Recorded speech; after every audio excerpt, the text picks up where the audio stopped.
Se termina una era en Alemania. Fueron 4 periodos consecutivos de la canciller Angela Merkel. Es un final anunciado, planeado, programado, como muchas cosas en este país, pero también es un escenario inestable, polarizado, complejo, como otras cosas en este país. ¿Y sabes qué? Esa es una combinación genial, o al menos a Raúl Gil y a mí nos encanta, porque nos permite hablar de una de las cosas que más nos divierte, la política. Y en este podcast vamos a hacer lo que hacemos desde hace casi una década con Raúl.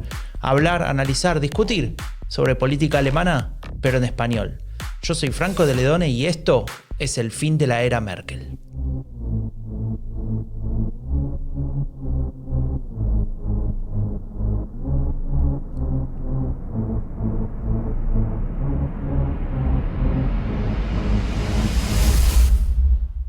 Buenos días, Raúl, ¿cómo estás? Bien, ¿y tú, Franco? Todo bien, acá estamos. Bueno, estamos en febrero, recién empezado, el mes de mi cumpleaños. Te ¿Ya es febrero, ya? Sí. Andame preparando regalo, ¿eh? Pronto tengo... ¿Cuándo es tu cumpleaños? ¿Qué día? ¿No lo sabés? ¿Qué? Bueno, ya empezamos mal el pod... Mal. El 16 de febrero, 16. 16, muy bien. Espero que tengas un buen regalo preparado para mí. Es martes, sí. Muy Martes. bien. A ver... Pareciera que hace 1000 años empezó el 2021, tal vez para nosotros que tenemos familia y cosas que vamos a hablar justamente en este episodio, pero hace poquito empezó, hace un mes.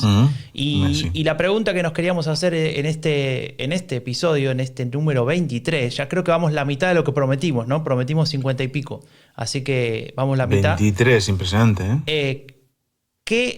¿Cómo entra Alemania al 2021? Buen tema hoy. Me gusta. ¿Cómo lo ves? ¿Se va a tratar solo de pandemia o no? ¿Por dónde va la cosa? Bueno, hablamos un poco de economía también, de cómo está la economía alemana después de un año casi de pandemia. Uh-huh. Hoy, 5 de febrero, te tengo que contar algo, Franco. Contame. 5 de febrero estaba ahora mismo no, en hora argentina, estaba comiendo un asado en Buenos Aires. O sea que el 21 ha empezado bastante peor que el 20. Y eso, claro, que dicen que el 21 iba a ser mejor. Para mí... O sea, aquí la semana que viene hay menos 7 grados todos los días en Berlín, y yo el año pasado, por estas fechas, estaba comiendo asados a 35 grados bajo el sol. Bueno, no vayamos a lo importante. Vamos a hablar de la economía, de la digitalización. Era buenísimo, del amigo Leo. El amigo Leo que hace unos grandes asados. Le mandamos un abrazo a Leo. Un abrazo a Leo. Bueno, vamos a hablar de digitalización, que esto es un tema que en Alemania se habla mucho y se hace muy poco, como vamos a ver. Y vamos a hablar también de que es un super año electoral Franco. O sea, hay un montón de elecciones, luego nos lo vas a contar, pero hay, no sé, 6-7 elecciones diferentes, incluida, obviamente, la elección que decidirá al sucesor de Merkel y el nombre de la persona del que haremos el próximo podcast. Que no vamos a hacer más podcasts ya. Bueno. Sí, bueno, y también vamos a hablar, ya que mencionabas lo de digitalización, etcétera, todo el tema del homeschooling, ¿no? Acá le llaman escuela a distancia o enseñanza a distancia. Fernunterricht. Exacto. Y yo todavía me sigo preguntando qué significa ese concepto, porque más allá de la idea de distancia, que eso me queda claro, no están los chicos en la escuela, todo lo demás no lo entiendo. Para mí que define que la escuela nunca ha estado tan distante como ahora. Posiblemente. ¿No? Sería eso. Fernunterricht significa nunca hemos estado tan distantes de las necesidades de los niños, ¿no? Pero bueno. Sí, bueno, el tema también es que, a ver, es complicado. Hay muchos actores. No solamente estamos hablando de la política en este caso, estamos hablando de maestros, directores, administración pública, los ministerios regionales. Nosotros, los padres y los chicos. O sea, son como muchas cosas que de pronto perdieron la estructura totalmente, ¿no? Entonces, claro, no se trata de buscar culpables o errores, sino más bien de ver, bueno, cómo podemos entre todos hacer que todo funcione. Está bien, ¿eh? Y luego vamos a hablar, si quieres, más largo y tendido sobre el tema, pero no es ahora igual ya es el momento de haber tenido las soluciones, que ha pasado casi un año. El otro día había una entrevista en Die Zeit, que la verdad es que estoy encantado de estar abonado al Die Zeit, porque cada semana, pues no sé, no leo todo el periódico, es una sábana de 70 páginas, ¿no? Pero claro, eso te iba a preguntar, ¿cuándo lees el periódico?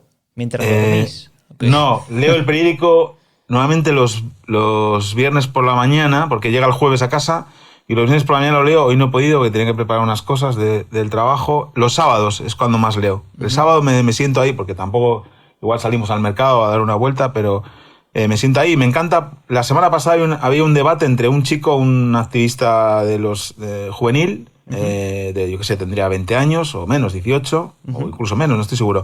Y la ministra de Cultura de Baden-Württemberg, que Eisesmann o algo así se llama, que también es la candidata a la CDU ahí las elecciones que habrá. Y él decía que los derechos de los niños, ¿no?, de los estudiantes no se están respetando en la pandemia, y debatía con ella con un nivel mucho más alto que el suyo, además mucho más empático.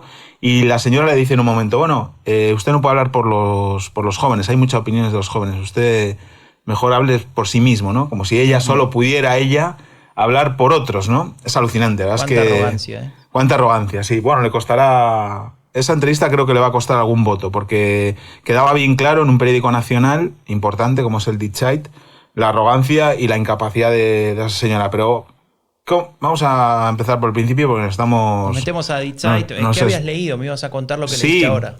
Economía, sí, bueno... ¿no? Sí, estaba leyendo en economía, en Die Zeit, esta semana, no la anterior, hay un artículo muy, muy interesante que se titula ¿Dónde están? Bueno, es la portada del Die Zeit, ¿no? ¿Dónde están nuestras cabezas, no? Y en la entradilla del artículo dice el periodista, que es el jefe de economía de Die Zeit, que un poco sabrá, Uwe Jenhäuser, que Alemania se ha quedado claramente por debajo de sus posibilidades en la crisis, ¿no? Y que la tendencia, ojo, a lo que dice, estoy traduciendo libremente, me perdone mi hermana que es germanistic, la tendencia a la comodidad intelectual alemana, que el autor denuncia, es ya conocida en el extranjero. Es decir, que fuera de Alemania están mirando a Alemania como diciendo, estáis muy cómodos intelectualmente y estáis quedándoos por debajo de vuestras posibilidades en la crisis, ¿no? Y luego comienza su artículo contando algo que le dice el jefe de una gran multinacional alemana con inversores extranjeros, un tipo con una posición en la economía importante. Le dice, el fallo de la estación de tren de Stuttgart, bueno, el tema que ya hemos hablado otras veces, o de la construcción del aeropuerto de Berlín, bueno, eso puede pasar, le dice, ¿no? Pero la manera en que el país está enfrentando al corona deja al descubierto todas nuestras debilidades, ¿no? Y dice que señala la falta de energía para combatir la pandemia o el desastre de la digitalización como señales muy negativas, ¿no? Y se preguntan en la portada del Die Zeit, de repente fracasados, ¿no? La imagen de la eficiencia alemana se resquebraja, ¿no? O volvemos a hablar todos mal del país de nuevo, ¿no? Pues bueno, esto es un poco la pregunta que nos abre el episodio de hoy, ¿no? Vamos a ayudar a Die Zeit a hacer este análisis, ¿no? Con nuestra humildad que nos caracteriza. Sí. Hablemos básicamente de esto que planteas, ¿no? De cómo Alemania está gestionando la pandemia, que tal vez se conocen algunas cosas o no sé qué partes en otros países se está informando, en España o en otros países en América Latina, etcétera, sobre Alemania. Y estaría bueno contar un poco qué pasa con no solamente la pandemia en sí, sino la economía y qué va a pasar con este año electoral que decíamos. Muy bien. Bueno, lo de la pandemia, esto lo hemos hablado. Alemania durante pues el verano, yo creo, o la mitad de este año, del año pasado, no de este año, era como un ejemplo, ¿no? Todos miraban a Alemania porque estaba conteniendo también el virus. Se hablaba incluso de que estaban algunas personas que se estaban falseando los datos porque no cuadraban. Se hablaba de la incapacidad para el contacto social de los alemanes como razones, o porque aquí no hay tanto contacto entre abuelos y nietos, cosas. Se hablaron muchísimas cosas, si te recuerdas, porque Alemania estaba muy por debajo en incidencia del coronavirus y en fallecidos por la enfermedad que otros países. Pero luego llega esta segunda ola, ¿no? Y Alemania se coloca pues en niveles más altos, no llega al de otros países, pero para Alemania insoportables. Llega el lockdown de noviembre, que luego se amplió hasta el 14 de febrero, y es verdad que ahora tenemos casos confirmados más de 2.252.000, que es un montón. Es verdad que ya se han vacunado, luego lo veremos, más personas que los casos que hay, pero bueno, la vacunación va lenta. Y estamos, por desgracia, pues tenemos que lamentar el fallecimiento por coronavirus de más de 60.000 personas, ¿no? Es verdad que por el lockdown es que llevamos desde noviembre, Franco, noviembre, diciembre, enero y un poco de febrero con la escuela cerrada, los restaurantes cerrados, los bares cerrados, las tiendas que no son de comestibles cerradas, ¿no? O sea, que decir, es normal que baje, ¿no? Sí. Y está previsto que dure hasta el 14 de febrero, ¿no? Entonces, bueno, ¿cómo? Es un poco a la inversa de lo que pasó en otros países, ¿no? El otro día hablaba con una amiga de España y en España pasó lo mismo, pero como en marzo, ¿no? Marzo, abril, mayo, que acá también hubo un lockdown, pero fue como un poco más laxo comparado con estos países, con Italia, con España, y después también con otros países en América Latina incluso, y en el verano como que se relajó un montón, ¿no? Digamos, se podía hacer prácticamente todo.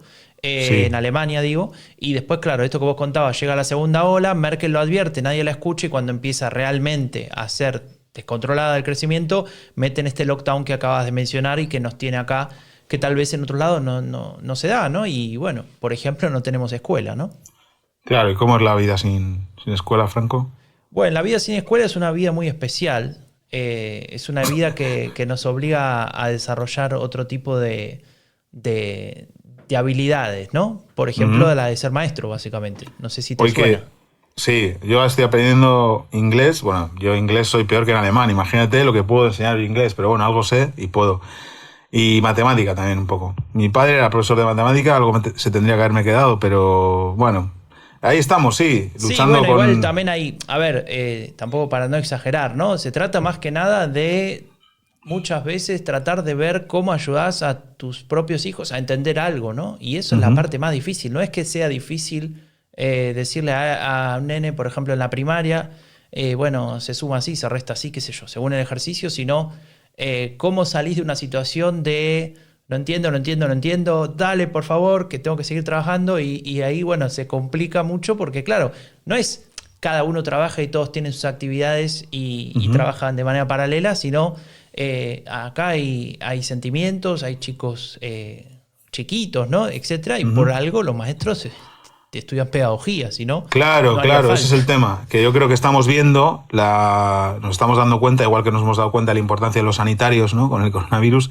también de los buenos maestros y maestras, profesores y profesoras, que tienen esa capacidad, no solo que tienen los conocimientos, sino esa capacidad de transmitirlos y de enseñárselo a personas que tienen a veces dificultad para entenderlos. Entonces, bueno, estamos deseando, obviamente, no queremos que abran las escuelas a cualquier precio, pero creo que es fundamental que abran, no solo por lo que están dejando de aprender, sino por el contacto, ¿no? con los otros niños. Los niños necesitan, igual que nosotros, o más, el contacto con otros chicos y otras chicas. ¿Y cómo lo tienen en estos tiempos? Pues a través de lo digital, ¿no? Pues jugando online con otros niños o hablando por WhatsApp, y eso de verdad lo que hace es reforzar una pantallización, ¿no? Si se me permite la palabra, de las relaciones sociales, ¿no? Que no es digitalización, que es otra cosa peor, ¿no? Entonces, bueno, que ojalá empiecen que se puedan abrir las escuelas a partir del 14 y puedan volver. Ahora mismo estamos, por lo menos en Berlín, en vacaciones, esta semana, en las vacaciones de invierno, que todas las familias han tenido que quedar en casa a pasarlas. Y nada, pero bueno, por lo menos hay cosas que van bien, ¿no? Como la vacunación, sí, ¿no? Sí, déjame decirte una última cosa sobre las escuelas. A ver, hubo en el primer lockdown, que fue, como decía, laxo, pero que no hubo escuela, ¿no? Hasta Pascua, no, desde Pascua hasta más o menos un par de semanas después, hasta junio, creo, algo así. No hubo escuela y ahí se criticaba mucho al sistema educativo que está acá federalizado, es decir, cada estado federado tiene su responsabilidad, ¿no? De no encontrar soluciones o algún tipo de concepto para implementar, ¿no? Para que no sea simplemente lo que estábamos teniendo, que era un maestro sobrepasado, porque también tiene su propia familia y su propia vida, mandando por mail o por algún tipo de mecanismo a los alumnos una fotocopia que tenías que imprimir en tu casa y esas fotocopias se tenían que hacer, etc. Entonces, una crítica fuerte, y en el verano teóricamente se iba a desarrollar conceptos de enseñanza a distancia, por eso esto que decíamos al principio. En algunos lugares salió mejor, en otros peor. Por ejemplo, se compraron una cantidad de 300.000 tablets, 300.000 tablets. Bueno, hubo un caso muy, muy triste, ¿no? En Berlín, en Gesundbrunnen, que a una escuela le robaron todas las tablets que tenía ahí en la escuela. No sé quién tiene cara ¿Quién puede ser Bueno. tan que ir a robar eso a una escuela? Porque Ya. esas tablets no son para todos, son para los que no tienen en casa, ¿no? En su Que ese casa. era Bueno, otro problema, esa es otra, ¿no? El hecho de que obviamente las diferencias sociales en la pandemia se están reflejando muchísimo, sobre todo en la escuela, relacionado con la escuela, porque hay en las casas donde hay, imagínate, 5 hermanos y pueden tener igual un ordenador, ¿cómo hacen, no? O sea Sí, que sí, no, o y nos además- pensamos que hay 4 ordenadores por casa, una conexión a internet que funcione bien y habitaciones para todos con una mesa y una silla, ¿no? Eso no existe, No, ¿no? y además Entonces, a ver, la situación, las combinaciones complicadas de, no sé, imagínate una madre soltera que trabaja en un supermercado que es un trabajo que se consideraba esencial, ¿no? En la definición. O sea, es decir, no podía no ir a trabajar. ¿Y claro. qué hace con los chicos en casa si es madre soltera? O sea, Bueno, pues eso. bueno, ahí estamos. Perdón, pero te saqué de dar. Vamos a pasar al siguiente elemento. No, bueno, importante, luego vamos ¿no? a hablar, luego me gustaría hablar más del tema de la escuela y de la digitalización, porque el tema de la digitalización es algo que está muy presente en Alemania y que es uno de los grandes temas de ahora, pero que también está teniendo muchos problemas. Pero no, te preguntaba, porque ya que algunas cosas van regular, que la vacunación, supongo que con la eficiencia alemana y su capacidad para la logística, está yendo bien, ¿no? Bueno, no exactamente, te diría. En el artículo de Die Zeit que me pasaste, ¿no? Se preguntaban justamente cómo es posible que en Europa se destinen 750.000 millones de euros. Escucharon bien, ¿no? 750.000 millones de euros para ayudas a los diferentes países, ¿no? Especialmente a los del sur, etcétera, pero bueno, para repartir en la Unión. ¿Y sabes cuánto le destinan? ¿Cuánto le destinan a financiar la producción de vacunas? Solamente No sé. 3.000 millones. Es decir, ni siquiera sabría decirte, creo que es menos La del proporción. 1%, ¿no? La proporción. Claro, en relación a la otra, Dios, al otro se número. me han olvidado Bueno, las matemáticas. Se me han olvidado claro, las vamos matemáticas. mal. El 1% Mala sería pregunta. 7. Sería 7. Claro, 7.000 estamos en la millones, mitad del Franco. 0,5%, ¿no? 0,5%, sí. Que justamente, bueno, la vacuna es la que nos salva del coronavirus. Y acá aparece un dilema, ¿no? Y una discusión que creo que ya tuvimos en algún momento y que es muy complicada, pero algunos dicen, bueno, pero sin economía también después nos morimos de hambre, ¿no?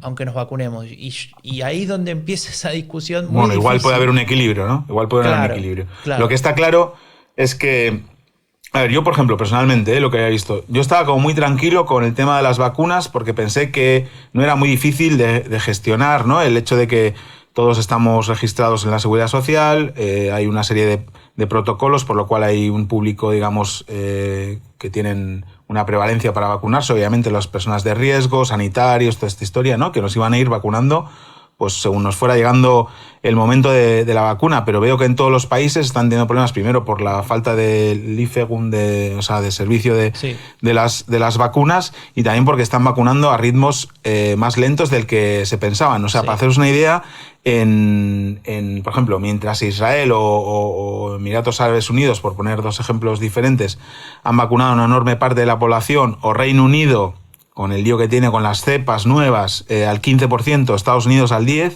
Alemania va solo por el 3%, ¿no? Y bueno, yo he pensado... Pero no completo el 1%. Claro, 3% de los que... Sí, 3% de la primera dosis, ¿no? Claro, estamos hablando de que hay, por ejemplo, en Berlín es el 1,1, en Baviera es el 1,3, en Norden-Westfalen es el 0,9. O sea, la esperanza está... Bueno, recuerdo las palabras de Jens Spahn, que dijo, antes de aquí al verano, las personas, todos los alemanes, todos los ciudadanos que vivan en Alemania, que quieran vacunarse, recibirán una cita para ello. Luego Merkel le dijo que, bueno, hasta final del verano, que no era hasta junio, sino hasta septiembre. No sé, el verano en Berlín dura un día, con lo cual es complicado, ¿no? Pero bueno, pero ese ritmo a este ritmo que vamos, no vamos a llegar, ¿no? Es verdad que, como decía al principio, hay ahora más personas por lo menos con una primera dosis de la vacuna que las personas infectadas, pero yo tenía confianza, ¿no? en que funcionase bien, en que durante estos meses previos pues hubiera los responsables trabajando en estrategia de vacunación, pero bueno, no está funcionando del todo bien. Es algo que también El otro día escuché una cosa de Merkel, si te quieres te la comento, sobre el tema de Israel, ¿no? Que Israel vacuna de media unas 20 veces más rápido que Alemania. Todo el mundo está mirando hacia Israel, ¿no? Y decía Merkel que hay países como Israel que tratan los datos de una manera completamente diferente, ¿no? Esto es algo que en lo que la protección de datos juega un papel importante, ¿no? Dice ella. Claro, Alemania tenemos un problema heavy con el Datenschutz, ¿no? Con la protección de datos. Y yo pensaba que, o sea, puestos al dilema, ¿qué es más importante? ¿El Datenschutz o el Lebensschutz, ¿no? ¿La protección de los datos o la protección de la vida? O sea, también ha funcionado mal la app del Corona por el mismo tema del Datenschutz, ¿no? Y yo creo que están muy obsesionados con razón porque han vivido bajo estados policiales durante mucho tiempo. Claro. O sea, es cierto que hay razones, pero no sé, creo que vacunar a un ritmo más alto, en detrimento en parte de los Datenschutz, pues podría ser una solución, pero claro, no nos corresponde a nosotros. Y en medio de esto, también el ministro Spahn de Salud ha recibido hasta críticas de su propio socio de gobierno, ¿no? Con el SPD, Franco. Sí. Efectivamente, ahí con el SPD hay discusiones, hay lo que acá se conoce como coalición Ausschuss, ¿no? Que es cuando se juntan los compañeros de coalición y discuten, bueno, dónde estamos parados, hacia dónde queremos ir. Y lo que también surge un poco en los medios también, todavía presente, aunque un poco menos que hace un tiempo, es todos estos que protestan, ¿no? Y que dicen, bueno, esto está mal, etcétera. Y creo que en ese sentido siguen estando bastante sobredimensionados, ¿no? Si uno mira los datos, vemos que la inmensa mayoría de los alemanes, y creo que en el resto de los países de todo el mundo es parecido, no está en contra de las medidas. Al contrario, está a favor. Incluso hay datos, y te voy a decir algunos, si me permitís, que dicen que no van demasiado lejos las medidas, o sea que tendrían que ser todavía más estrictas, ¿no? Ese grupo, el último que acabo de mencionar, es el 32%, es decir, 1 de cada 3 alemanes piensa que habría que cerrar aún más, ¿no? O sea que habría que hacer todavía más medidas. Tal vez tiene que ver, por ejemplo, acá todavía se permite viajar por trabajo, etcétera, a otra ciudad, y bueno, eso también se complica, digamos. Aunque es cierto también que los datos ahora, o los contagios en Alemania van bajando de a poco. Y el 47%, o sea, casi la mitad, piensa que las medidas son correctas. Solamente el 18% piensa que habría que aflojar, que las medidas van demasiado lejos, que les molestan, etcétera. Entonces, para resumir, casi el 80% apoya al gobierno. Entonces, yo quisiera ver a un gobierno que en tiempo normal, entre comillas, tenga el 80% de aprobación de alguna de sus políticas. Creo que no existe eso, ¿no? Claro. El tema es que, bueno, en una situación de incertidumbre y miedo, uno se aferra también a las instituciones, ¿no? Y confiamos en que el gobierno pues dé los pasos necesarios para combatir la pandemia. Es verdad que durante mucho tiempo en Alemania hemos sacado pecho, ¿no? Todos, y yo cuando hablaba me hacía risas, ¿no? Mal hecho por mi parte. Con mis amigos en España decía, ¿qué pasa ahí, no? No sé, claro. Está feo. Pero teníamos razones, ¿no? Y bueno, parece que como que se ha perdido un tiempo precioso para, por ejemplo, pues lo que hablamos de la digitalización o de preparar una buena estrategia de vacunación, etcétera, ¿no? Pero bueno, la economía alemana, que es también un tema que queríamos tratar, es verdad que había un desplome histórico en el año pasado, ¿no, Franco? Sí, efectivamente. O sea, la idea, como decíamos, ¿no? Cómo entramos a 2021 acá en Alemania y venimos de un 2020 complicado, ¿no? Fue el desplome más grande desde la Segunda Guerra Mundial, lo cual cuando lo pensábamos me recordaba al famoso discurso de Merkel, ¿no? De marzo también fue, o abril, donde dijo, una de las pocas cadenas nacionales que hizo Merkel fuera de la de Navidad, que dijo, este es el desafío más grande que tenemos desde la reunificación. No. Desde la Segunda Guerra Mundial, ¿no? Y todo el mundo dijo, qué exagerada, ¿cómo va a decir eso? No todo el mundo, perdón, no quiero exagerar. Algunos, los críticos. Yo lloré cuando lo dijo. Bueno, vos llorás por todo. Sí, es cierto. Pero eso dijo Merkel, me recordó a esto, y efectivamente, si querés tomar un dato para compararlo con que esto efectivamente es el desafío más grande de la Segunda Guerra Mundial, es el de la economía, que se cayó como nunca antes, hasta ese momento.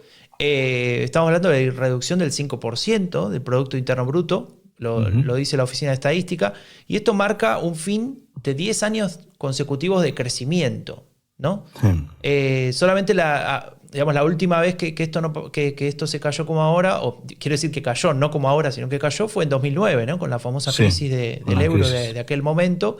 Uh-huh. Y bueno, vamos a ver en qué medida esto se puede recuperar, porque sí, hay mucho dinero invertido, muchas ayudas del Estado, esta escuela uh-huh. clásica de ahorrar cuando va bien y gastar cuando, por ejemplo, como ahora va mal, tenemos una crisis, uh-huh. pero ya algunas voces empiezan a decir, ¿y esto es sostenible? O sea, ¿quién va a pagar todas estas deudas, no? Claro, eso es bueno. Y luego es verdad que los economistas son optimistas, ¿no? En cuanto a la posibilidad de lograr un repunte en el 2021. Es cierto que, por ejemplo, pues sí, la economía ha caído ese 5% del PIB, que es un dato histórico, ¿no? Que no se conocía desde hace muchísimo tiempo. Pero, por ejemplo, el desempleo no se ha notado tanto, ¿no? El año pasado, el desempleo está en el 6,3%, ¿no? por ciento.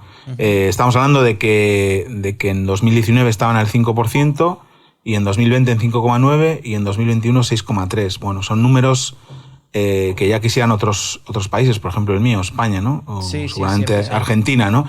Es verdad que Alemania el problema gordo de desempleo lo tuvo en la segunda década al principio de la segunda década de los 2000, ¿no? En 2005-2006, que andaba por el 11%. Luego en la crisis del euro, que estaba en el 8 al empezar, empezó a bajar, ¿no? Estos años han sido todos de reducción del desempleo en Alemania y ha habido un pequeño repunte. Es verdad que el tema del Kurzarbeit, ¿no? Y todas las ayudas que ha habido, pues han mantenido ese empleo. Te quería decir que también algún día tendremos que hacer un episodio sobre cómo se mide el desempleo, ¿no? Porque hay mucha discusión sobre eso. En Alemania se toman algunos parámetros que tal vez otros países no lo hacen.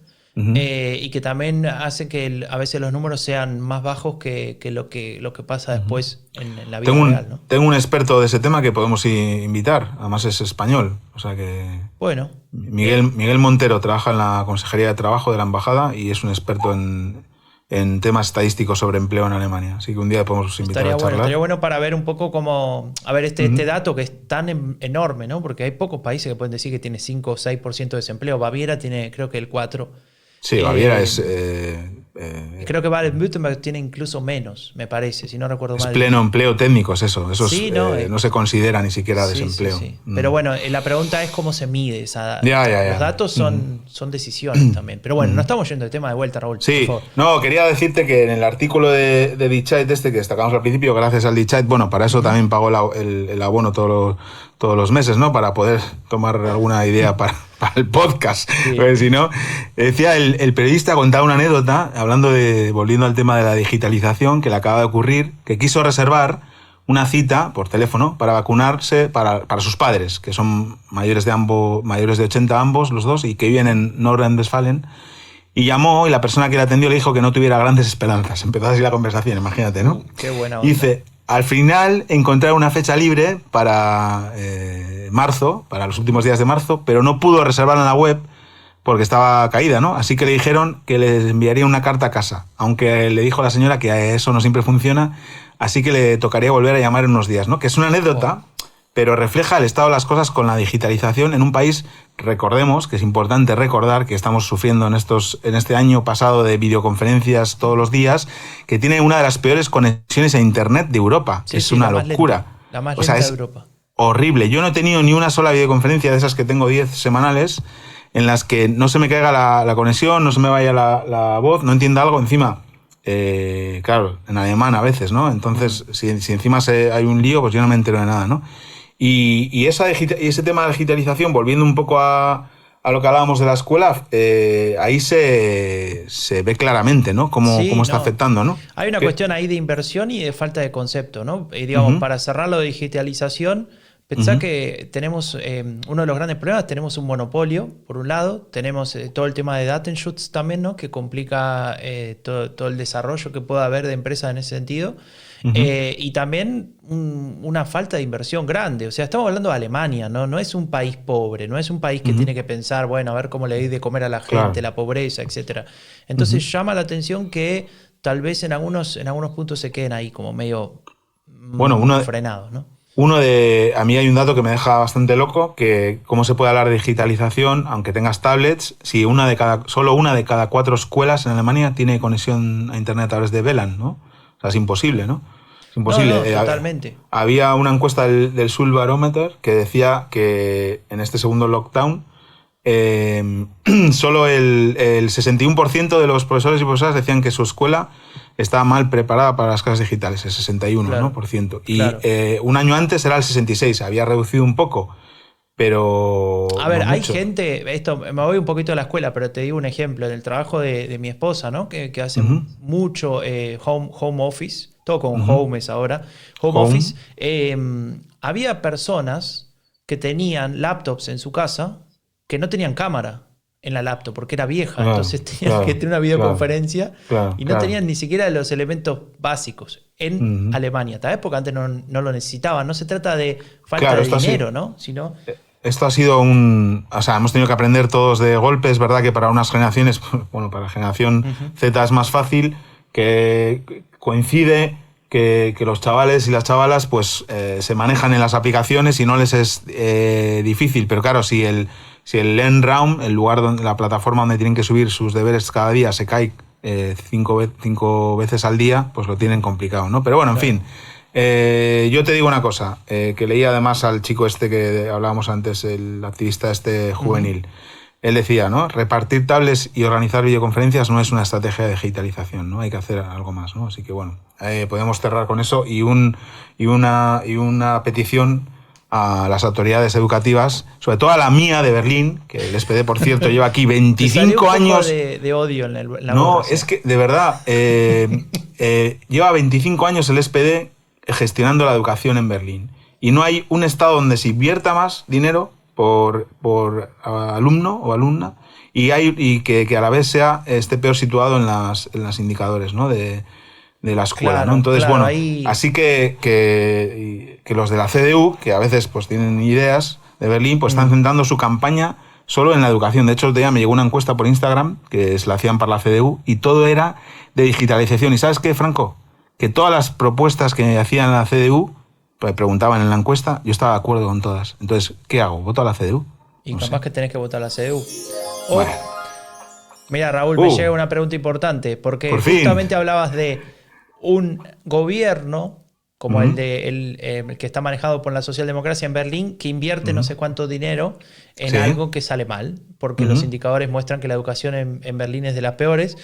Entonces, yo te pregunto acá como consultor intergaláctico, cuando un político pone, invertimos otros 4,5 millones de euros en las escuelas de Berlín, ¿qué genera en la población cuando va a votar?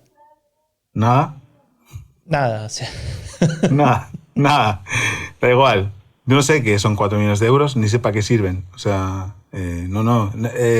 Me encanta cuando dan esos datos, ¿no? De inversión. Claro. Siempre es algo que no soporto. Porque en los cursos de comunicación política te dicen, sí, hay que ir. A los políticos les dicen, tienes que decir algún dato en tu discurso para dar solvencia y tienes que llevar siempre una carpeta con papeles o algo así para que no parezca que vas indocumentado, ¿no?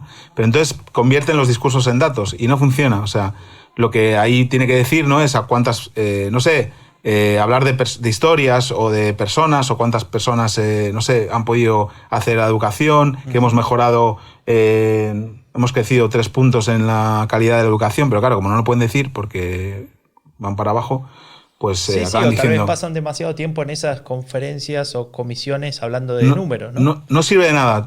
Yo recibo una carta aquí en casa diciéndome, el Senado de Berlín ha invertido 4 millones de euros más. Y bueno, primero me frustro porque, bueno, obviamente no sirve para nada la inversión o no está sirviendo y luego no entiendo nada, ¿no? Entonces no va a funcionar. Dejen de hablar de esos números así fríos, sin historias, porque hay gente luego que se da cuenta de que los votantes no votan por razones, sino por emociones. Y ahí se vuelven locos, Franco. Es una pasada. Bueno, Se ya que te vuelven llevé locos. para el campo de la Perdón, ¿eh? comunicación política, Sí, que no me gusta. Que no me gusta nada. avancemos para el lado de las elecciones, ¿no? Que es Vamos. el último punto. Hay otros puntos, hay un montón de puntos que podríamos mencionar, pero el tercero Sí. que queremos mencionar sobre justamente cómo entra Alemania al 2021, bueno, va a entrar Ujú. con carteles electorales colgados por todos lados durante todo el año porque tenemos 7 elecciones. No sé si alguna vez viviste en algún momento en tu primera etapa o en esta de Alemania con tantas elecciones en un solo No. año. No, 7 elecciones nunca. Y impresionante, porque imagínate, si lo dividís por un año, sería una elección cada 2 meses, prácticamente. No, ¿Sí? cada mes, perdón.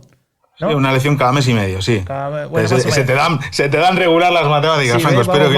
Espero que el inglés se te dé mejor. Escucha, tenemos mucho trabajo este año entonces, Franco. Bueno, era la idea, pero está bueno, sí, eso es cierto. Vamos a hablar mucho de elecciones durante todo el año, seguramente, pero el tema es que no están repartidas equitativamente. Entonces tenemos una elección, en marzo, que vamos a comentar ahora en un momento.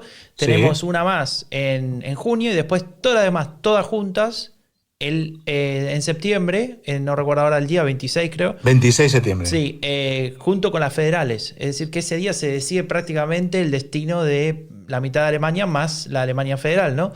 Entonces, va a estar bastante interesante. Seguramente hagamos Twitch, ¿no? En cada una de esas... Sí, de esas noches electorales que salen los datos, está buenísimo, eso me encanta a mí de Alemania. Te muestran todos los datos, te van saliendo de a poco, así que te dan tiempo de masticarlos, ¿no? Etcétera, de darte cuenta que estás diciendo estupideces, bueno, da igual. Entonces, bueno, nada, vamos por ahí y empezamos, tenemos ¿no? con marzo. Tenemos en marzo 2 elecciones, ¿no? Baden-Württemberg y Renania-Palatinado, ¿no? Claro, en alemán es Rheinland-Pfalz. Rheinland-Pfalz. O sea, que son las más cercanas también a la decisión en el Congreso de la CDU, ¿no? Sobre el liderazgo del Laschet, y también que van a marcar el rumbo político del año, porque son las primeras que vamos a tener como indicador para ver cómo van a afrontar los partidos el año electoral. Es decir, si a los partidos que les vaya bien en esas 2 elecciones, o al menos en una de ellas, pues van a estar, digamos, arriba en las expectativas para el año electoral, y si te va mal en una y te va mal en las 2, pues ya vete preparándote para lo peor, ¿no? Porque crean tendencia, es decir, alguien de Berlín no vota porque pase en Baden-Württemberg, eso es así, pero sí que hay una tendencia, y el debate político y mediático se va a centrar en los perdedores de las elecciones de Baden-Württemberg, los ganadores, el no sé qué, cómo le fue a Laschet, cómo le fue a Olaf Scholz. Y bueno, en Baden-Württemberg hay datos, ¿no? Fresquitos Sí, hay que mirar esas 2 elecciones que acabas de mencionar, digamos, para decir un par de cosas sobre las 2 y entender esto de la tendencia que decías vos.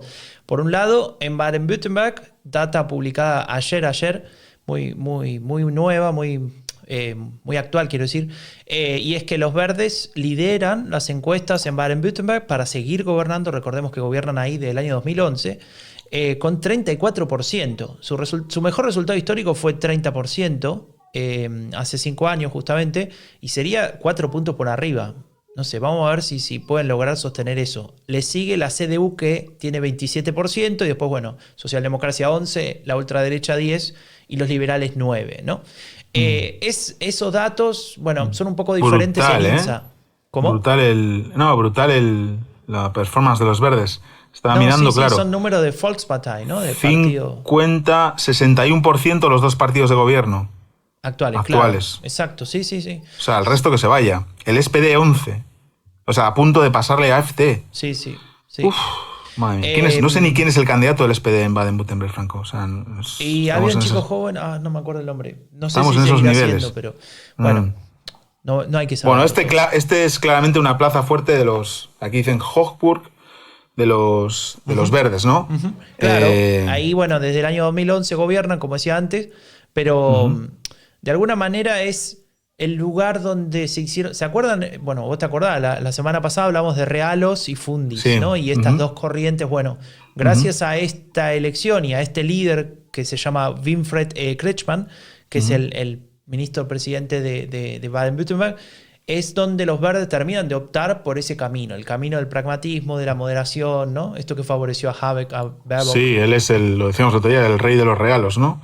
Claro. Es el rey de los regalos, sí. También lo critican por eso, ¿no? Obviamente, porque... Bueno, y por eso le salió esta que hablábamos también la semana pasada, que no vamos a repetir, pero la Klimaliste que al final no se van a presentar, ¿no? Porque no es suficientemente verde, ¿no? Entonces, bueno, no es suficientemente verde, pero es posible que obtenga para los verdes el 34%, pues, amigos. Sí, bueno, ahí es donde tengo mis dudas, y capaz que lo quería comentar con vos un poco, porque significa sacar otra vez el mejor resultado de la historia. Si uno mira 2011, 2016 y ahora, 2021, tiene un crecimiento constante, ¿no? Los verdes van subiendo y algún día terminás de subir, o sea, por una u otra razón lógica, no puedes seguir creciendo indefinidamente.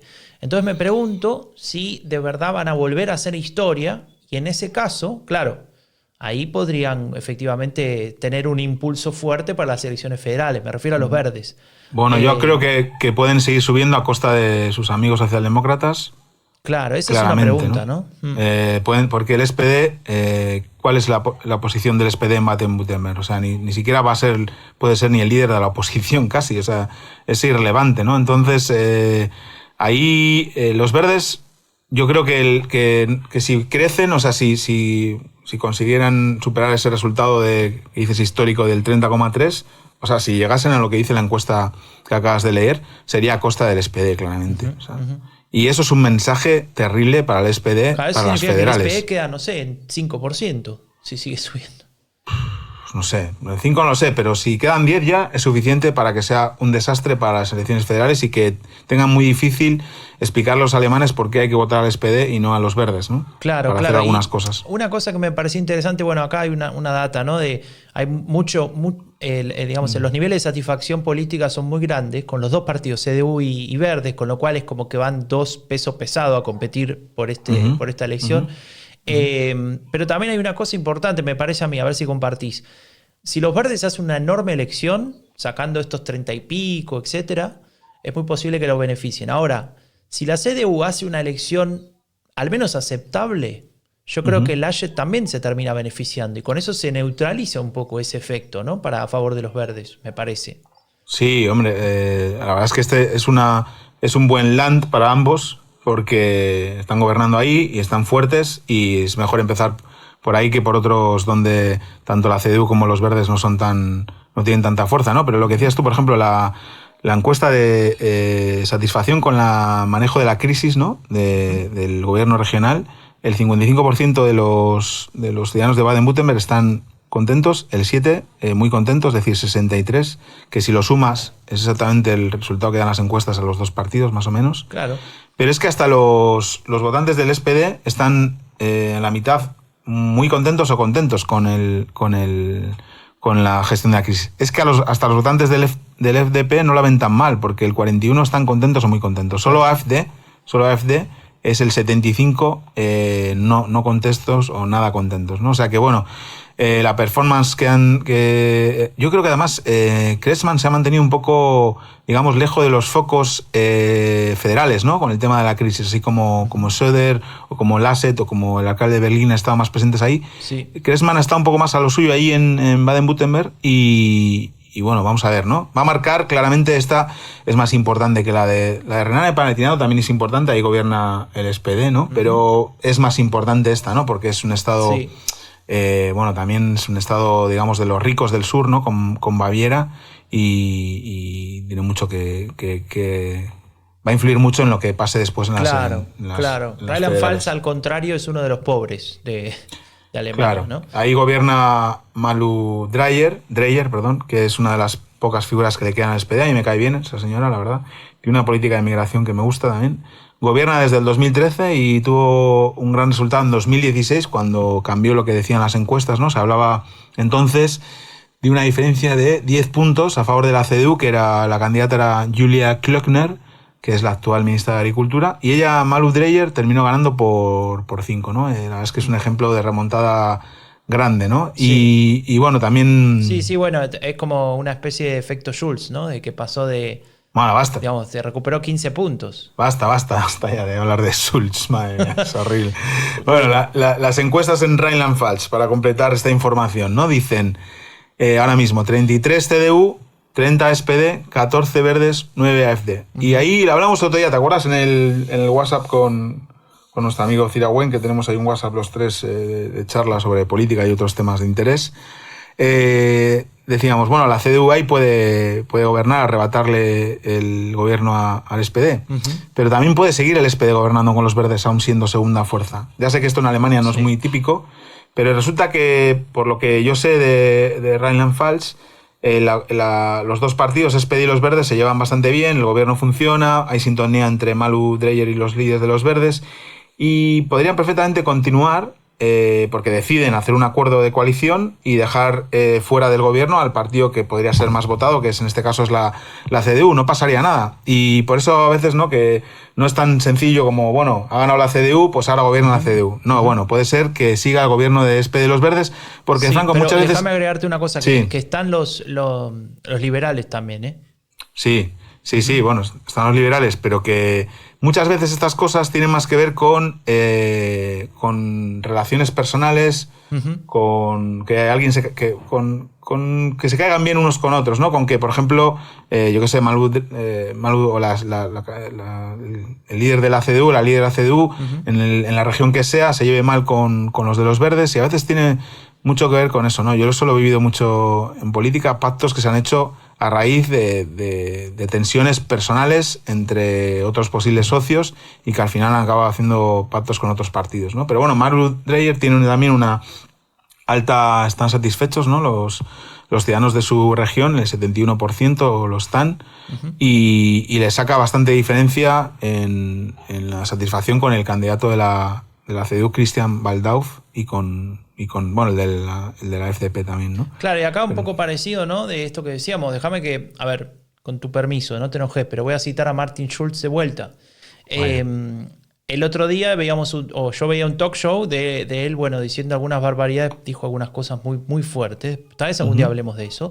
Pero entre otras cosas, dijo que si Malu Dreyer hacía una gran elección, en este caso, en esta región, podía darle un impulso a la socialdemocracia, a Olaf Scholz, que está actualmente en el 15%. No veo muy probable que ganar en Rheinland-Pfalz le dé a Olaf Scholz de pronto 10 puntos, ¿no? Pero tal vez le dé a, no sé, 5 para igualar el peor resultado de la historia. Pero bueno, un poco la idea de Martin Schulz era decir, ojo que así como los verdes pueden sentirse... pueden tener un espaldarazo por Baden-Württemberg, nosotros la socialdemocracia, decía Martin Schulz, no yo, bueno, podríamos recibir un espaldarazo, nosotros el Partido Socialdemócrata podría recibir un espaldarazo por tener un buen resultado en Rheinland-Pfalz, lo cual, bueno, tengo dudas. Rheinland-Pfalz, por cierto, que a mí me encantan estas preguntas, ¿no? Los temas de la campaña, ¿no? ¿Cuáles son los problemas más importantes de eso para los ciudadanos? Y primero la pandemia, obviamente, el 45. Bildung, Schule y Ausbildung, ¿no? El segundo. Eso nunca había estado Franco. Y obviamente son esas familias que están viendo el desastre que... Claro, en realidad eso, ¿no? Te podría decir que son el mismo tema, los dos primeros. Son el mismo tema, sí. Luego ya, muy lejos, Mobilität, Verkehr, o sea, transporte público, economía también, abajo, Umwelt, el tema del medio ambiente también abajo. Arriba del todo, pandemia y Schule, ¿no? Bueno, pues eso. Si Malu Dreyer consigue una buena aceptación en esos dos temas, pues lo tendrá más fácil para seguir gobernando. Pero todavía queda otra, ¿no? Bueno, hay una elección más en junio. Ahí vamos a ver si hacemos el Twitch o no, porque tal vez estamos de vacaciones, andás a ver. Junio, no sé, yo me gustaría ir en julio a Santoña. En junio no creo que podamos, pero en julio sí. Bueno, antes de irte a Santoña vas a poder ver... ¿Te acuerdas cuando estuviste en Santoña con la familia, Franco? Me acuerdo, comiendo anchoas en la Mutua. Dios, qué rico. Te decía, ya me distraje por tu culpa, tengo hambre. Las elecciones de Sachsen-Anhalt, o sea, la primera elección del año en el este de Alemania, hasta ahora estuvimos hablando del oeste, nos vamos a la vieja RDA. Ahí va a haber muchas elecciones, pero la mayoría al mismo tiempo que las federales en septiembre. Una sola va a ser en junio y es la de Sachsen-Anhalt. Sachsen-Anhalt es el land, si no me equivoco, el más pobre de los 16, digamos, el de peor performance en términos económicos, pero también en otros indicadores que algún día tal vez tocaremos, hablaremos de ello. Ahí gobierna la CDU, creo que desde la reunificación sin interrupción, pero ahora en una coalición triple, ¿no? En un tripartito, digamos, por diferentes razones tuvo que terminar armando un gobierno muy complicado. Rainer Hasselhoff, que me lo confundo siempre con David Hasselhoff, que es el del auto fantástico, pero no tiene nada que ver, el de Baywatch. El tema es que acá aparece un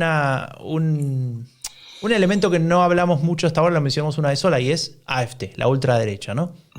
Ahí tenemos una ultraderecha muy potente, como en casi todo el este, Estamos hablando de que la data más reciente de enero de intención de voto es 30% para el partido de Merkel, la Unión Demócrata Cristiana, y 23% para la ultraderecha. Es 23. Un montón, con todos los líos que hay, ¿no?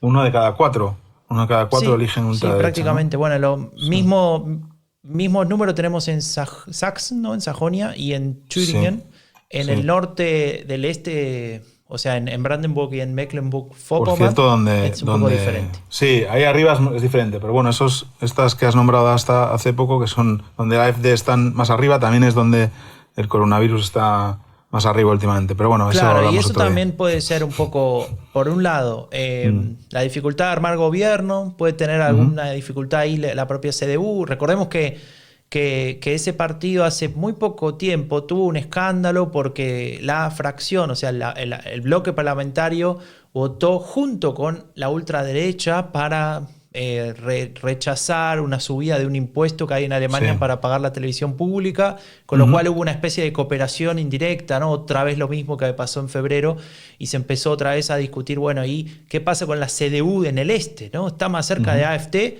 que de la CDU de Merkel, ¿no? Y esa discusión también podría un poco envenenar el debate a nivel federal.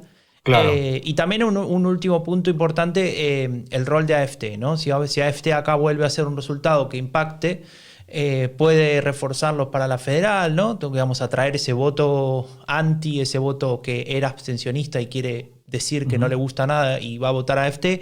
Y además el resultado, digamos, de esta decisión del Verfassungsschutz. Verfassungsschutz es la oficina federal que cuida, digamos, de alguna manera la ley fundamental, la Constitución de Alemania, la democracia, y que acaba de decidir, o estaba por decir, se hablaba de eso en los medios, de vigilar a este partido, ¿no? Porque tiene elementos que pueden, digamos, atentar contra la democracia, y eso obviamente le puede jugar. No hace falta que lo diga la Verfassungsschutz, Franco, yo te lo digo también. Bueno, no sé si es un chiste de Süddeutsche Zeitung, viste estas historietas, ¿no? Y hay como una especie de agente secreto mirando con unos binoculares y dice, creo que esos extremistas de derecha son extremistas de derecha. Sí, eso parece. Y si no se lo creen, escuchen el podcast de Epidemia Ultra para creérselo del todo. Y una cosa más antes de cerrar con esto, también el tema de los verdes, porque ahí los verdes les va a ir mal, y lo que tienen que hacer es contar primero, o sea, bajar las expectativas, porque como vayan con las expectativas pensando que les va a ir bien en Sachsen-Anhalt y les va a ir por debajo del 10, pues va a ser un golpe también para los verdes a nivel federal, ¿no? Pero bueno, tenemos todo el año para hablar de esto, al menos la primera mitad del año, y haremos programas especiales, conexiones en directo, protagonistas, de todo, Franco, vamos a hacer de todo. Sí, Raúl, y bueno, con esto nos despedimos, que ya hicimos un episodio bastante largo, pero recorrimos temas muy, muy interesantes. ¿Cómo va a entrar Alemania entonces o cómo está entrando, mejor dicho, a este 2021? Nosotros nos vemos en una semana. Muchas gracias por estar ahí, por los mensajes, por el feedback. Recuerden suscribirse en Spotify o en cualquier plataforma en la que puedan escuchar podcasts. Dejen una valoración si pueden y cuídense mucho. El fin de la era Merkel es un podcast producido por Rombo Podcast. Si querés saber más sobre política alemana en español, visita eleccionesenalemania.com o seguinos en Twitter. Chao.